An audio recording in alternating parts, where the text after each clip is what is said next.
Hi, this is Deborah Dashinger with the Dare to Dream radio show, and welcome to another installment of Dare to Dream.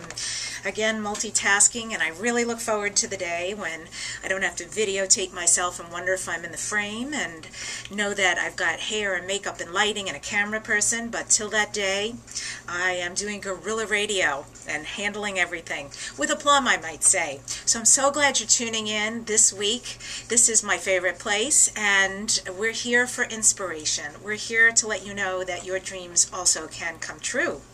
So just a little bit of updates. I really meant to print this out and I didn't, so I'll read it next week, but I got some emails, wonderful emails from listeners, which I really appreciate. A marvelous artist, a woman who wrote to me by the name of Linda, I believe her name was Linda Dean Taylor, and how much the show means to her and what she's doing with her dream. And go, Linda, keep doing that art. Also from John Lee Hooker Jr., who I had the great honor of interviewing, the famous John Lee Hooker, and wrote me a beautiful email about his feeling and experience of being interviewed by me, which those are the moments we live for. I also want to invite you to the Facebook fan page for the show. Please join us there. We'd love to have you.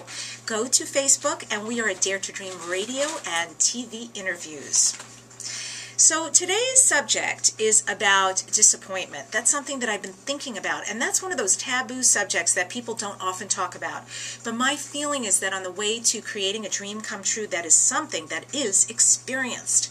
Interestingly enough, Michael Jordan has been quoted as saying he has failed so many times. That's why he feels that he's the great success he is. And that's a very common theme between people who have been successful, is that they've been knocked down so many times. The difference is they're the ones who keep getting up. Einstein's story is amazing.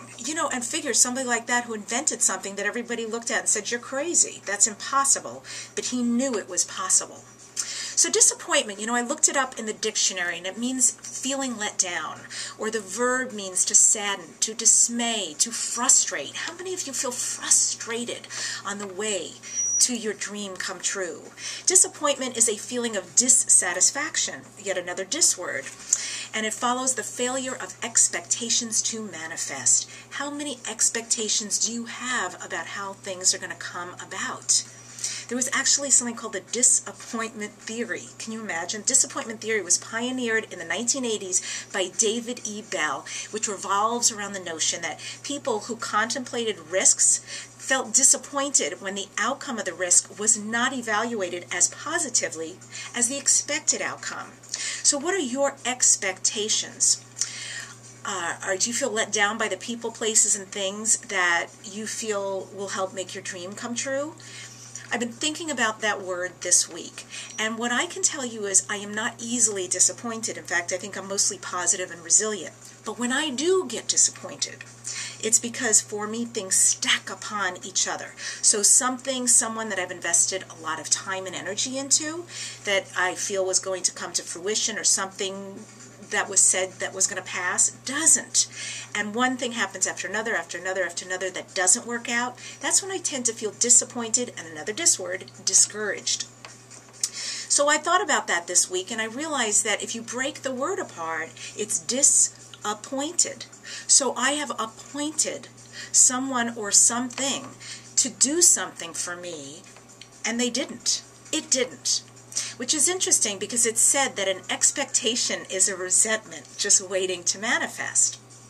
So for all of us who have that experience, what can we do? I looked up the word and what its opposite is. So the antonym of disappointment is to delight, to excite, to make happy, to please, to satisfy. These are the feelings we want to feel on the way to our dream. So how can you feel satisfaction right now on the journey toward your dream come true? Wayne Dyer said, "True inner peace will always elude you until you get your life on purpose. Clearly, the price we pay for not pursuing our passion is huge. We must turn someday all into, I'm doing it, I'm doing it. Does this mean that going after that which is most meaningful to do is easy or without obstacles and setbacks? No, he says. Some people feel disappointed about how life turned out, how their children turned out, how their marriage or relationships turned out, how dreams we clung to never quite manifested the way we wanted. David McNally said, "Commitment is the enemy of resistance, for it is the serious promise to press on, to get up, no matter how many times you are knocked down." People often feel discomfort when this discouragement comes up, and what they want to do is just not feel it, just not deal with it. But what I'm going to suggest is you do the opposite. If you really want to pursue your dream, just stop and feel it. Feel the feeling. It is okay, and don't even go into resistance. The other thing that's marvelous is you can share it. I have someone in my life, my best friend, and I don't go into complaining. I don't go into a poor me place, but at those rare moments when I'm there, it's amazing to just get so authentic and real with another human being and share your soul. And when it's received, I can tell you the relief I have felt has been tremendous. And also examine your expectations. Are you disappointed in other people and things? Look at what you're expecting of others. And maybe you're disappointed at how things turned out. Maybe you're not the doctor you thought you'd always be. So a couple of things you can do is you can look at what's a second choice I can make within the healthcare system. Or you can relook at your vision of being a doctor and find another path and another way to get there. Just don't be immobilized with disappointment, but also don't gloss over the emotion. Choose to be present. Choose to make today an outstanding day and tomorrow even better. Make new friends, learn something new. I am all about learning something new. I find that when you have something that you love outside of your dream, it's amazing. It takes the onus off of that dream coming true, the craziness of that.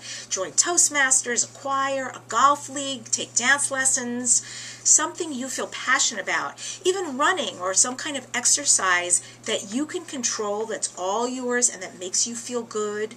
Do that. That's something you can cling to, and it will change the direction of your life. And then when you meet with opportunity, you will be in such a good, confident place because of that. So what I also suggest is that we change the word. We take the disappoint out and make it appointment. Appoint yourself the guardian of the care of your dreams. And every time you have a win, no matter how small or big, even if you just have the guts to pick up the phone and make a call, give yourself a lot of kudos, a lot of pride, and celebrate every single win. You appoint yourself. You appoint your dreams. Feel that joy. A very beautiful quote from Michael Jeffries, which is about connecting. You will begin to connect with people the moment you understand that you're already connected, that separation is just an illusion. Dare to dream. We're so happy you join us.